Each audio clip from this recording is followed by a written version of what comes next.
તો રામજી ઠાકોર મહેસાણા લોકસભાના કોંગ્રેસના ઉમેદવાર છે। ઉમેદવાર જાહેર થયા બાદ રામજી ઠાકોરની પ્રતિક્રિયા, પક્ષે મારી પર વિશ્વાસ કર્યો છે, સમાજનો સાથ મળશે અને કોંગ્રેસની જીત થશે, અમને પાટીદારોના મત પણ મળશે।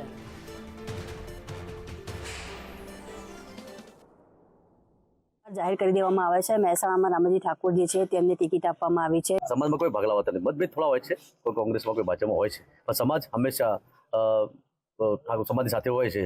એટલે ચોક્કસ આ સાલે મેં કોંગ્રેસ પાર્ટીએ જે પણ મન બનાવ્યું છે, હમણાં મારા પર ભરોસો મૂક્યો છે, એમાં ભરોસો કાયમ ઉતરવાનો છે। ચોક્કસ અમે અલ્પેશભાઈને અમે બધા સાથે મળીને સમાજના ઘણા બધા કામ કર્યા છે। સમાજ વ્યવસાય મુક્તિ હોય, શિક્ષણ હોય, તમામ ક્ષેત્રે સમાજ પ્રગતિ કરે એવા કામો અમે સાથે મળી સેનામાં કર્યા છે। પણ વિચારધારા અલ્પેશભાઈની પણ હોય છે કે અલગ, અને મારી પણ વિચારધારા કોંગ્રેસ સાથેની છે, એટલે ચોક્કસ હું કોંગ્રેસ સાથે જ છું અત્યારે। પાયલ સંદેશ ન્યૂઝ મહેસાણા।